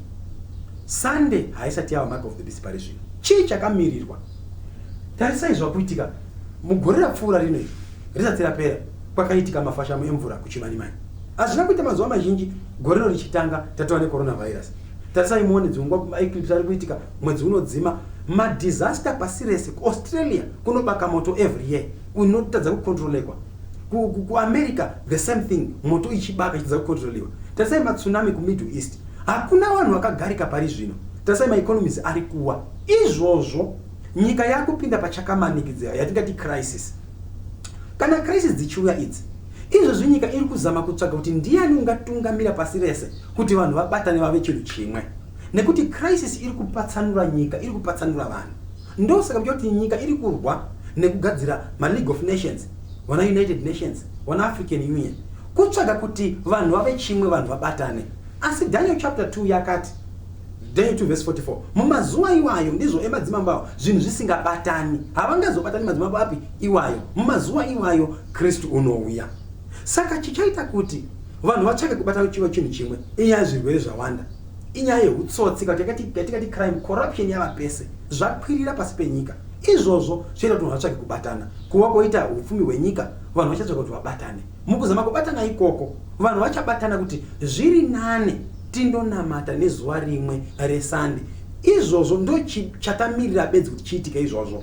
Saka Sunday worship inova munembo wechikara bedzi kana paiswa mutemo waiswa muparliament kuti hakuchina munhu chatenderwa kunamata nerimwe zuva kunze kwezuva reSunday bedzi. Waramba kunamata pazuva iroro uchapuwa death penalty, uchaurawa. Haazotengesi. Ipapo waramba akabatirira paSunday worship watova nemark of the beast. Asi panguva ino hakuna unayo, nekuti Mwari une vanhu vake vari kwese kwese vanotoshumira nezuva reSunday iri, asi vasingazivi. Muteereri waita rombo rakanaka kuti wagara pasi ukazvipa nguva uchiteerera nyaya iyi. Chimwe chinotsvagwa naMwari kuti upewo hama dzako neshamwari dziriwo kunamata zuva reSunday dzinyeverwe naMwari pari zvino, nguva yemutemo isati yasvika kuti uwane siu kana maki yaMwari muhuma yako, kuti kana nguva ichikara chopa vanhu vacho munembo wacho, iwe unenge wava safe. Regai ndibate pfungwa izviri nani. Munembo wechikara chii? Kutenda kuti zuva rekushumira iSunday. Munembo waMwari chii? Kutenda kuti zuva rekushumira iSabata, Saturday. Saka kune vachatenda kuti nhema dzekuti Sunday ndo zuva rekunamata, vachawana munembo pahuma. Vachatenda kuti zuva rekunamata iSunday, vachiita zvekumanikidzwa, vachawana muruoko. Saka munhu waMwari, munembo wechikara hauchazonyorwi achisi visible mark. Ndosaka Bhaibheri rati panotsvaga uchenjeri. Hakuna nguva ichanyorwa vanhu pahuma kana paruoko, asi inyaya yezvaunotenda, zvaunoti izvi ndizvo zvokwadi. Kana zvokwadi yako iri nhema, ndio zvazviri. kana zvokwadi yako zvokwadi nebhaibheri uchawana maki kana munembo waMwari. Saka zvova pachena kusvika Sunday worship yaiswa nemutemo kuti hakuchina uchasunga kunamata rimwe zuva, ipapo Sunday worship yakutova mark of the beast. Regai tipese pfungwa yedu vateereri tichibata pana zvakazarwa chapter 14 verse 9 ne10. Inoti ipapo mumwe mutumwa wechitatu akatevera akati nenzwi guru, kana munhu akanamata chikara nomufananidzo wacho nokugamuchira chiratidzo pahuma yake kana paruoko rwake, naiye uchanwawo waini yokutsamwa kwaMwari yakadirwa isina kuvhenganiswa mumukombe wehasha dzake, uchatambudzwa nomoto nosuferi pamberi pavatumwa vatsvene napamberi peGwayana. Tamboona paya kuti Mwari vanhu vake vachaisa maki yake, ndio varinzi vaya vari mubhuku reGwayana. Vasiri mubhuku reGwayana ndio vachawana maki iyi. Mwari unoti vanhu inguva yekusarudza ndizvino, ani nani uchasarudza kunamata chikara nomufananidzo wacho nekugamuchira chiratidzo chacho, inova Sunday worship, either pahuma pake achifunga kuti chokwadi, achitenda nhema kuti chokwadi Sunday ndiro zuva rekunamata, kana kuti uchamanikidzwa nekuchakufa akatenda zuva reSunday achichakufa kana mutemo waiswa. Iye zvanzi naMwari uchanwa waini yekutsamwa kwaMwari yakadirwa isina kuvhenganiswa mumukombe wehasha dzaMwari. Muteereri, unoda kumwa here pahasha dzaMwari kana kuti unoda kuti uwe safe kana vamwe vachimwa pahasha dzaMwari vomwa pamukombe iwoyo? Ndinotenda kuti chaita kuti ugare pasi uteerere uye pano nhasi inyaya kuti unoda ruponeso. Zvakazarwa chapter 18 verse 4 kusvika pa5. Inoti zvino ndakanzwa rimwe inzwi rinobva kudenga richiti, budai mariri vanhu vangu kuti murege kuwadzana naro pazvivi zvaro, mugorega kupiwa madambudziko aro, nokuti zvivi zvaro zvasvika kudenga, Mwari warangarira zvisakarurama zvaro. Chiri kunzi Bhabhironi panapa naMwari chinzi budai mukati maro chii? Chinonzi Bhabhironi ndo kunonzi confusion, kana kuti kunamata pakazangana nhema nechokwadi. Bhabhironi munoiona pfungwa pana Genesis chapter 11 paiva pa the Tower of Babel. Paraiva paipapo mubani reshina ndipo panotangira Bhabhironi iya yatinoziva yana Nebukadnezar. Vanoti kunamata kwaMwari hava kudi zvoda kungosanganiswa nezvimwe zvekupiramidzi dzimwe zvakasiyana siyana. Kunamata iko kune confusion. Kunoti munamato waMwari, mutemo waMwari hauna basa.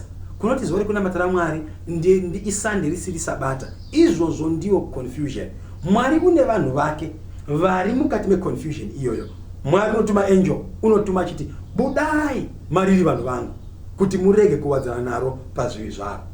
Chaita kuti uteerere panguva inoyi, ndiri kutodedzera masikati ano, budai vanhu vaMwari vari mukati meconfusion, uyai munamate Mwari makamira mumweya nemuzvokwadi. Chinotsvakwa naMwari, vanhu vachanamata Mwari vakabata zvokwadi, vagowana maki yaMwari muhuma dzavo. Ndakachiverenga kubva kurimwe bhuku rinonzi Last Day Events, rakanyorwa nomumwe munyori wandinofarira papage 219 paragraph 4.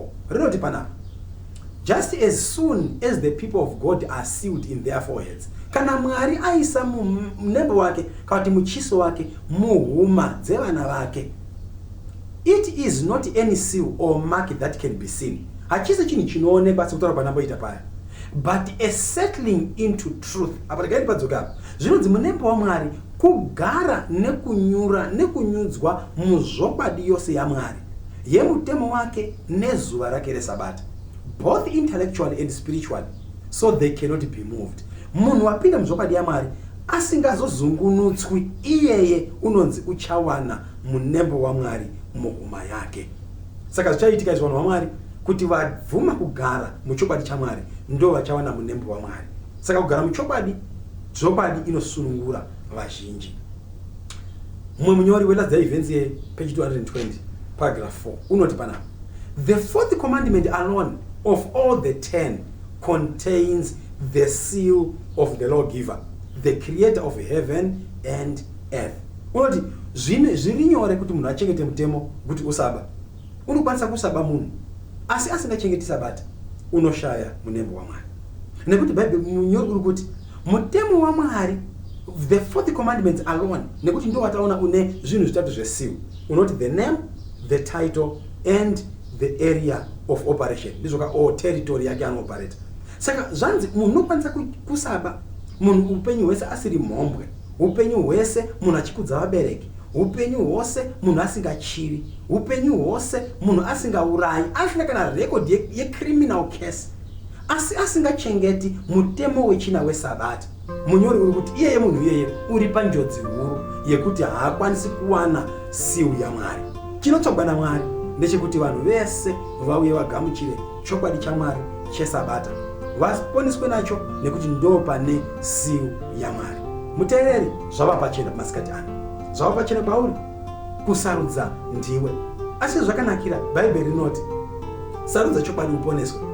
Saka Mwari wakatotamba gemu racho kare, unotipa zvokwadi kuti tiponeswe. Mwari unoti kuna John, Mwari sanctify them by thy truth, thy word is truth. John 17 verse 17. Vaitei vatsvene muzvokwadi, nekuti zvokwadi yenyu ndiyo inoitisa vanhu chii? Utsvene. Saka panguva ino zvokwadi ndeyekuti Mwari une zuva rake rekunamata, ndo inova maki yake. Munembo wechikara, hama yangu, haisi nyaya yekompyuta chip iri kuAmerica, haisi yeobamacare, haisi yemotikari yaTrump inonzi the beast, haisi nyaya yezvinopfekerwa muvanhu. Hazvipo zvese izvi. Munembo hauzonyorwi pahuma yemunhu, asi ndezvaunotenda kuti ichi ndicho chokwadi, nezvaunotenda kuti izvi ndizvo nhema. Ndo panosiyanisa munembo waMwari nemunembo wechikara. Iyi ingori nzwisa bedzi. Muteereri, ndinokukokazve, kune imwe series Mark of the Beast 2 inouya nekukurumidza. Ramba uchiitsvaga, dai Mwari angakukomborera. Rega itiwe nenguva yekunamata. Baba wedu wekudenga tinokutendai, maita matizarura zvokwadi iri pachena. Tadzidza zviri pachena zvakavigwa nemuvengi kuti tisazviziva zvemunembo wechikara. Nyika iri kutya, asi maita Mwari nekuti makati muchaziva zvokwadi chakusunungurai. Vazhinji vari kufunga kuti tichapiwa makadzi, tichapiwa mabarcode, tichapiwa zvakawanda wanda, tichapiwa vaccination yecorona tikapesa tane munembo wechikara. Izvozvo Mwari zvokwadi yekutisa pachena kuti hazvisiri izvo zviri munembo wechikara, ndezvandinotenda kuti izvi ndizvo zvokwadi. Kana ndikatenda nhema ndichaona munembo wechikara, ndikatenda zvokwadi yenyu ndichaona munembo waMwari. Maita Mwari masikati ano, maita nenguva wakateerera, maita nenguva yamati patese takateerera mukati mepasi rese. Titenderei matigamuchire chokwadi kuti mugotiponesa. Tipei simba iri nekuti tiri tega hatina simba. Tanamata nekutenda muzita raJesu, kuroga nekusingaperi.